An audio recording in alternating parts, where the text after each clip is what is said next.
साल वेस्ट हो जाएगा अगर ये नहीं हुआ तो। और जामिया का एंट्रेंस हो चुका है, उस पर ध्यान नहीं दिया, और डीयू का भी होना है तो उस पर ध्यान नहीं दिया गया, नीट पे ही हुआ तो वो ही हो जाना आपका नाम जानना चाहूँगा। मेरा नाम सुनील डबास है। सुनील सर कहाँ से आए हैं? मैं दिल्ली से ही हूँ। पेपर किसको दिलवाने लाए हैं? पेपर मेरा बेटा दे रहा है। चलिए, सबसे पहले तो मैं शुभकामनाएं दूंगा आपके बेटे का जो पेपर दे रहा है वो अच्छा करे। तो मैं सर आपसे बेसिकली जानना चाहूँगा, जो अगर हम नीट के एग्ज़ाम की डेट की बात करें तो कोरोना की वजह से हो, लॉकडाउन की वजह से हो, डिले करता चला गया। मई से स्टार्ट हुआ, मई, जून, जुलाई, अगस्त, फाइनली सितंबर में आज एंट्रेंस स्टार्ट हुआ है। तो इससे डिले करने से स्टूडेंट पे क्या इफ़ेक्ट पड़ा आपके अकॉर्डिंग? नहीं, इससे बच्चों के ऊपर काफ़ी एक्स्ट्रा प्रेशर आ गया।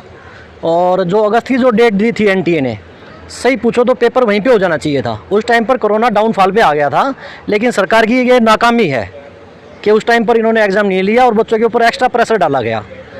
आपको ऐसा नहीं लग रहा कहीं ज़्यादा टाइम मिला तो तैयारी करने में और ज़्यादा हेल्प मिला हो? नहीं, तैयारी तो ऐसा नहीं होता। देखो, जो बच्चे ऊपर रैंक पे होते हैं वो आज भी वहीं पर है, उस टाइम पर भी वहीं पे थे। ऐसा इससे फ़र्क नहीं पड़ता। अच्छा, कोरोना की वजह से बहुत सारे कोचिंग सेंटर्स जो ऊंचे ऊंचे लेवल पे है, जैसे आकाश है, अगर हम और कई भी बड़े बड़े जो बायजूस लोग क्लासेस हैं, ये ऑनलाइन की वजह से लोग मतलब और कोरोना की वजह से, लॉकडाउन की वजह से लोग ऑफलाइन क्लासेस नहीं ले पाए, ऑनलाइन लिए। इसका क्या इफेक्ट पड़ा स्टूडेंट पे? नहीं, उन्होंने तो अपनी दुकानें चमकाई है। अगर देखें, आकाश है, चाहे बायजू है, चाहे कुछ भी है, उन्होंने तो अपनी दुकानें चमकाई है इस दौरान। उनका तो कभी डाउन हुआ ही नहीं। पहले वो ऑफलाइन कमाते रहे, बाद में उन्होंने ऑनलाइन कमाना शुरू कर दिया। फर्क क्या पड़ा? कुछ भी नहीं। यानी सारा कुछ इफेक्ट स्टूडेंट पे पड़ा है। बिल्कुल, स्टूडेंट पे प्रेशर आया, एक्स्ट्रा प्रेशर आया, स्टूडेंट्स पे आया, पेरेंट्स पे आया। सर, मैं आपसे जानना चाहूँगा, जो ये जो डिले किया गया एग्ज़ाम को, इसकी वजह से कई सेंट्रल यूनिवर्सिटीज़, क्योंकि इसमें सीट लिमिटेड होता है, जितने कैंडिडेट इसमें बैठते हैं सबका तो सिलेक्शन होना इम्पॉसिबल है, लेकिन जिनका हो जाए वो उनके लिए तो खुशकिस्मती की बात है, जो ना हो कहीं ना कहीं निराश हो जाते हों। तो ऐसे में जो डिले किया गया तो जो सेंट्रल यूनिवर्सिटीज़ लगभग का एंट्रेंस हो गया, कुछ का होने वाला है, इसमें स्टूडेंट का क्या इफेक्ट पड़ा? नहीं, स्टूडेंट पे ऐसा है कि दबाव तो रहता ही है। जब आदमी, वो एक बच्चा पूरी साल भर मेहनत करता है कि उसे पता रहा कि मेरी 15 दिन बाद में एग्ज़ाम है, और 10 दिन बाद में उसे पता लगता है कि एग्ज़ाम तो मेरी 2 महीने बाद में होगी, तो वो एकदम उसका जो मोरल है वो डाउन हो जाता है बच्चे का, मतलब है जो।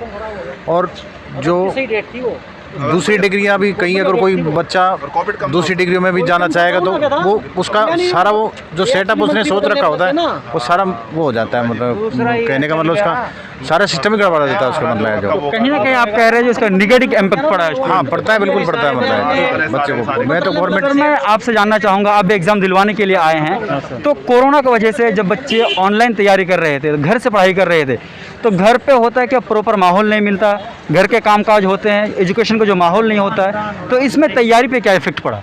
सर देखो, ऑनलाइन और ऑफलाइन तैयारी में बहुत फ़र्क है। बच्चा ऑफलाइन में ना एक एक प्रॉब्लम, छोटी से छोटी प्रॉब्लम टीचर से पूछ लेता है, आपस में सारी प्रॉब्लमें सोल्व हो जाती हैं। और ऑनलाइन में जो छोटी बड़ी प्रॉब्लम है वो ऐसे ही छूट जाती है। एक टाइप से ना उसका 70% समझो आप तैयारी हो पाती है। तो मेरी लड़की ने भी तैयारी करी है, तो काफ़ी चीज़ों में वो पीछे रहेगी जो पूरा नहीं कर पाई अपना।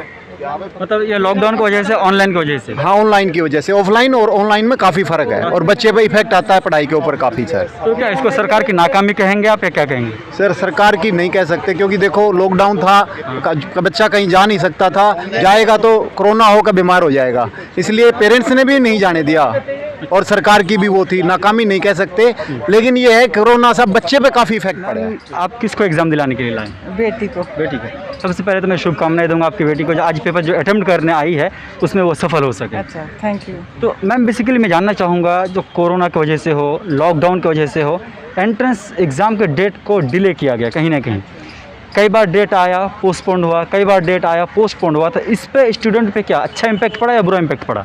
नहीं, एक तरह से तो बच्चे को थोड़ा टेंशन तो होती ही सही है, खैर, पर थोड़ा लेट होने से बच्चे को टाइम भी मिल गया है, और थोड़ा होता है सही है, खैर। आपके अकॉर्डिंग सही है, जो ज़्यादा कहीं ना कहीं टाइम मिला। अच्छा, मैं आपसे जानना चाहूँगा, चूँकि लेट किया, लेट करने की वजह से, क्योंकि इसमें होता है सीट लिमिटेड, सारे जितने बच्चे एंट्रेंस दे सबका तो नाम आ जाना इम्पॉसिबल है, तो ऐसे में होता है कि जैसे लेट किया गया, कई सेंट्रल यूनिवर्सिटीज़ हैं उसका एंट्रेंस डेट निकल गया, ऐसे में क्योंकि पहले अगर हो जाता तो इसके एग्ज़ाम अटेम्प्ट करने के बाद उन्हें कहीं ना कहीं आइडिया हो जाता है हमने कितना कहीं सही करके आया तो हमारा नाम आएगा या नहीं आएगा, उसमें दूसरा ऑप्शन, दूसरा विकल्प उसके पास होता है। अपॉर्चुनिटी मिस हो गया। हाँ, तो वो अपॉर्चुनिटी मिस हो गया। तो ऐसे में आप क्या कहेंगे? नहीं वो टाइमली होता वो तो ठीक होता। जो बच्चा जिस रैंक पर आ रहा था वो तो उस टाइम पे भी वही रैंक आना था ऑलमोस्ट, और अभी वही रैंक आएगा। अब इस बच्चों का मान लो सोचा कि पेपर नहीं हो पाया तब पहले और अभी मिला, दूसरे बच्चों को दूसरा टाइम मिल गया, इनको भी टाइम मिल गया, टाइम तो बराबर मिला, दोनों को बराबर अपॉर्चुनिटी मिली है, तो रैंक में कोई खास फर्क नहीं पड़ेगा। तो मैम मैं आपसे जानना चाहूँगा जो ऑनलाइन और ऑफलाइन, क्योंकि इसका बहुत इम्पैक्ट पड़ा कई चीज़ों पे देखा जाए अगर तो जो स्टूडेंट अभी ऑफलाइन तैयारी नहीं कर पाए, क्योंकि नीट के एग्ज़ाम की तैयारी के लिए बहुत मेहनत करनी पड़ती है, रात दिन एक करना पड़ता है, ऐसे में स्टूडेंट को जब ऑफलाइन पढ़ने के लिए मौका नहीं मिला, ऑनलाइन तैयारी की, घर में रहकर तैयारी की, तो उसका क्या इम्पैक्ट पड़ सकता था या फिर पड़ा? देखिए मैंने जो देखा है मेरी सिस्टर का, उसके ऊपर अच्छा इफ़ेक्ट भी पड़ा है, प्रोज़ एंड कॉन्स दोनों ही होते हैं। ठीक है, प्रोज़ मेरे हिसाब से उसको अच्छे से पढ़ने को मिल गया टाइम काफ़ी, और दूसरा कॉन्स ये है कि अब ऑफलाइन में जो हम सोचते हैं कि किस तरह से पढ़ाई हो सकती है, अवेलेबिलिटी होती है बाकी चीज़ों की, वो नहीं हो पाया इतना। पर मेरे हिसाब से टाइम मिला है वो ज़्यादा बेनिफिशियल लगा मुझे। सिर्फ टाइम बेनिफिशियल हुआ, बाकी अगर ऑफलाइन होता कहीं ना कहीं टीचर से इंटरेक्ट होते, छोटी छोटी क्वेश्चन पूछ सकते, एक माहौल में होता है, कंपटीशन होता है। ऑनलाइन में ये है कि टीचर्स भी इतना सीरियसली नहीं है। हाँ, क्योंकि ऑफलाइन ये रहता है कि हाँ सामने बच्चा है तो आराम से पूछ भी सकता है, ठीक है, ऑनलाइन में भी है, पर ऑफलाइन में ज़्यादा ही अच्छा है वो, क्योंकि कुछ टीचर्स लेते भी नहीं है फिर क्लासेस। मैंने देखा है काफ़ी ज़्यादा लीनियंसी रही है उनकी क्लासेस लेने में। और ऐसे में भी प्रॉब्लम ये हो सकती है क्योंकि घर में जब पढ़ाई करें तो घर के और दूसरे मेंबर्स घर में होते हैं, तो कई बार उसकी वजह से भी पढ़ाई में इम्पैक्ट पड़ता है। हाँ, वो तो डिपेंड करता है कि कितने उनके घर में रूम्स हैं या कैसा उनका माहौल है घर में, वो तो उस पर डिपेंड करता है पूरा। पर हाँ, ये इफ़ेक्ट तो पड़ता ही है कि घर पे सारे रहते ही हैं, तो थोड़ा बहुत असर पड़ता ही है। तो कहीं ना कहीं कह सकते हैं जो स्टूडेंट पे ऑनलाइन का असर पड़ा है। हाँ, मेरे हिसाब से पड़ा है। चलिए हमारे साथ बात करने के लिए। क्या है? आयशा। कहाँ से आई हैं आप? जहांगीरपुरी। आपको कौन एंट्रेंस दे रहा है अभी नीट का पेपर जो हो रहा मेरी है? बहन दे रही है। अच्छा, तो आप जैसे इस बार नीट है 2 अगस्त को होने वाला था, होते होते डिले होते होते वो सितंबर में आया है, इस चीज़ का इफ़ेक्ट पड़ा है? आपने अपनी बहन के मतलब स्टडी लाइफ में, स्टडी रूटीन में कुछ इफ़ेक्ट देखा है इस चीज़ से? हाँ, काफ़ी इफ़ेक्ट देखा है, बहुत इफ़ेक्ट पड़ा है, क्योंकि डिले हुआ, टाइम ज़्यादा मिला। एक बेनिफिट कह सकते हैं कि क्योंकि उन्हें एक प्रॉफिट मिली, मतलब एक एडवांटेज हो गया उनके लिए कि ज़्यादा टाइम मिल गया, तो पढ़ने के लिए ज़्यादा टाइम है। और थोड़ा माइंड भी, लेकिन एक डिसएडवांटेज ये हुआ कि माइंड का डिस्ट्रैक्शन बहुत हो गया, ज़्यादा टाइम मिल गया तो सिर्फ नीट पे फोकस रखना मुश्किल हो गया था, और भी चीज़ों का काफ़ी डिस्ट्रैक्शन था।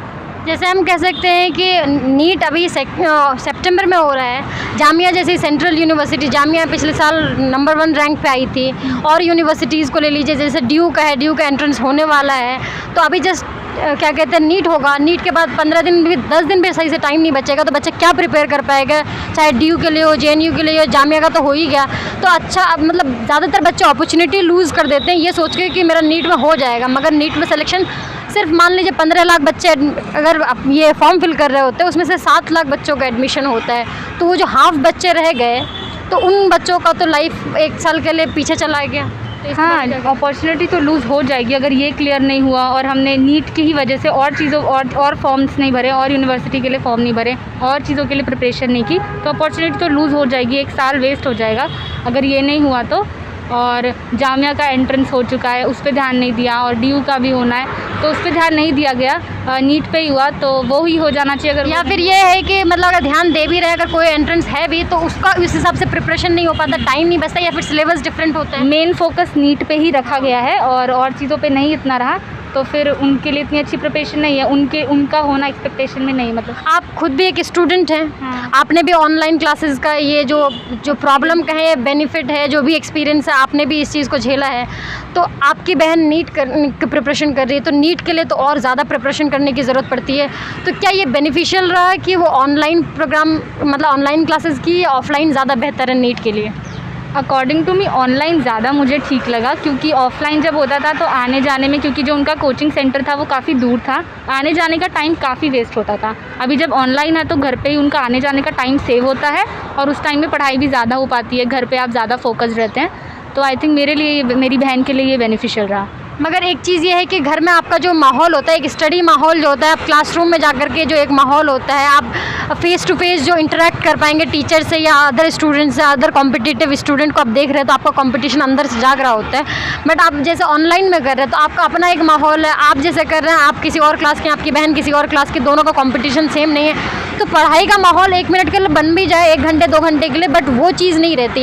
या फिर घर में गेस्ट आ रहे हैं, या घर में ऐसा होता है कि और टाइम हम किसी दूसरी वजह से अगर घर में रुकना पड़ जाए तो वो अलग बात है। बट कोरोना काल में सारे लोग घर पे रह रहे हैं, तो सारे लोगों का घर पे प्रेजेंट होना, तो कभी आवाज़ आती है बर्तनों की, तो कभी कुछ होता है, तो कभी कुछ, किसी का टाइमिंग किसी से मैच नहीं करता, तो इसका इम्पैक्ट पड़ा है या नहीं पड़ा उनकी स्टडीज़? हाँ, ये भी है, एक डिसएडवांटेज भी है। दो हर चीज़ के एडवांटेजेस भी होते हैं, डिसएडवांटेज भी होते हैं। तो डिसएडवांटेज बहुत बड़ा था कि घर में सब लोग होते हैं, डिस्टर्बेंस बहुत क्रिएट होता है, पढ़ाई के लिए फोकस रहना ज़रूरी होता है, और डिस्टर्बेंस में उतनी अच्छी पढ़ाई नहीं होती। और जो आपने बोला कंपटीशन की बात, तो कंपटीशन जो क्लासरूम में होता है, टीचर के सामने इंटरेक्शन से होता है, वो एक अलग ही होता है, और वो घर में नहीं हो पाया। कंपटीशन से वो जो है बच्चे का मतलब ज़्यादा वो फोकस रह पाता है, ज़्यादा कॉन्फिडेंट हो जाता है कि हाँ उसको करना है, तो ये है डिसएडवांटेज। आपको कुछ आइडिया है कि आपकी बहन ने खुद से ऑनलाइन किया था, मतलब गूगल के हेल्प से, एनसीईआरटी की हेल्प से, अदरवाइज़ उन्होंने क्या यूट्यूब के किसी चैनल से हेल्प लिया था, या फिर जैसे बायजूस क्लासेस हैं, आकाश एलन इंस्टीट्यूट, इन सब से लिया था, या फिर अपने से किया था उन्होंने इंटरनेट की हेल्प ली थी, यूट्यूब चैनल से उन्होंने एक हेल्प ली थी। अनअकैडमी के काफ़ी चैनल्स बने हुए हैं और वेदांतु के चैनल्स बने हुए हैं, उन्होंने उनसे हेल्प ली थी, एंड उसकी वजह से वो और भी अच्छा स्कोर कर पाएंगी। तो आपके हिसाब से क्या ये जो चैनल्स हैं, जैसे अनअकैडमी हो गया, बायजूस हो गया, वेदांतु हो गया, ये हेल्पफुल है या नहीं है? ये ऑफ कोर्स हेल्पफुल है, क्योंकि अगर ऐसे टाइम पे, लॉकडाउन के टाइम पे या कोरोना के टाइम पे ये चीज़ें ना होती, ये प्लेटफॉर्म, ये चैनल्स ना होते, तो उनकी पढ़ाई पे बहुत ज़्यादा इफेक्ट पड़ता।